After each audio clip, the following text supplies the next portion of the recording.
Welcome to Apple Teeny, where Apple's opening doors, folding phones, and smart locks all come with fine print. Apple has discovered competition, and naturally it comes with a monthly reporting requirement, audit rights, and a fee menu. Meanwhile, the foldable iPhone may skip a telephoto camera because apparently folding reality itself was the easier engineering problem. Apple's revised European App Store terms kick in automatically for developers on October 1, and the headline number drops from 30% to 26%. That sounds like a concession until you open the receipt. Subscription renewals stay at 15%. Alternative payments cost 20% for many developers. Link-out purchases cost 15%. And external distribution still carries a 5% core technology commission per installation for digital goods and services. This is competition designed by a company that really enjoys spreadsheets. Developers using alternative payments or distribution have to report transactions every month, including refunds, renewals, corrections, and transactions that never even became sales. Apple keeps audit rights, can offset what it says it's owed, pull apps, or terminate accounts over alleged underpayment. Europe gets to declare a win. Apple gets to make the escape hatch feel like filing taxes inside an escape room. The bigger issue is Apple charging a toll for competition in markets where Apple also competes, including books and music. Direct software distribution would actually create a meaningful alternative. Replacing one gatekeeper with several expensive Apple-regulated gatekeepers has a very familiar smell. Ben Thompson's read of the new pricing is fascinating because Apple has effectively put price tags on pieces of its platform, around 5% for APIs, 10% for App Store distribution, 5% for in-app payment APIs, and 6% for processing. Those things have value. Apple's APIs are valuable. Payment infrastructure is valuable. The App Store can be valuable. The part that gets wild is treating every dollar a developer earns downstream as fruit from Apple's tree forever. And is App Store discovery worth 10% of ongoing revenue when developers increasingly have to buy search ads to get seen? Apple is charging for the mall, then charging for the map inside the mall.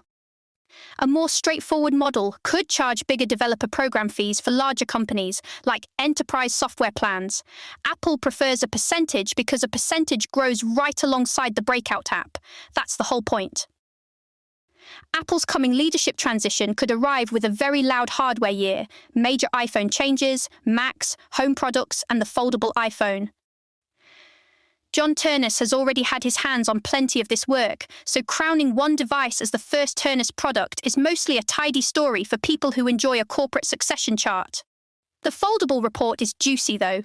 People inside Apple who've used it are reportedly excited by its pocketability, durable hinge, and iPad-like internal layouts. The compromise: no telephoto camera. Prepare yourself for an iPhone comparison chart that requires a minor in systems design, folding versus standard, Touch ID versus Face ID, camera variations, and possibly some models held for spring because the lineup is getting too complicated to launch in one blast. Apple stores are also preparing substantial changes to home product displays. That points toward a serious Home Hub launch, potentially tied to Ternus's long-standing interest in making Apple's home strategy actually feel like a strategy. Apple is reportedly cutting roughly 200 jobs across Siri and other AI teams while creating roles for the next architecture of its assistant. Some people may move into those new jobs. Others are hearing that their current work no longer fits. That's a real reorganization with real consequences, and it reflects a wider effort to spread AI work across product teams. Apple is also pulling back internal Vision Pro gaming and immersive video work. At $3,500, the headset has a limited game market, and outside tools like Blackmagic's immersive video cameras give Apple room to rely more on partners.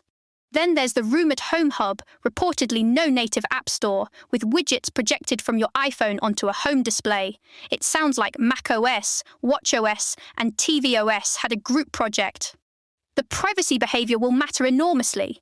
Widgets could stay visible in the house while hiding personal content when the linked user leaves. Great in theory, potentially bizarre when a household timer, lighting control, and someone's personal information all have different rules. A smart stack rotating useful widgets through the day sounds promising. The shared home details are where this product will either feel magical or make everyone ask whose phone has to be in the building for the kitchen clock to work.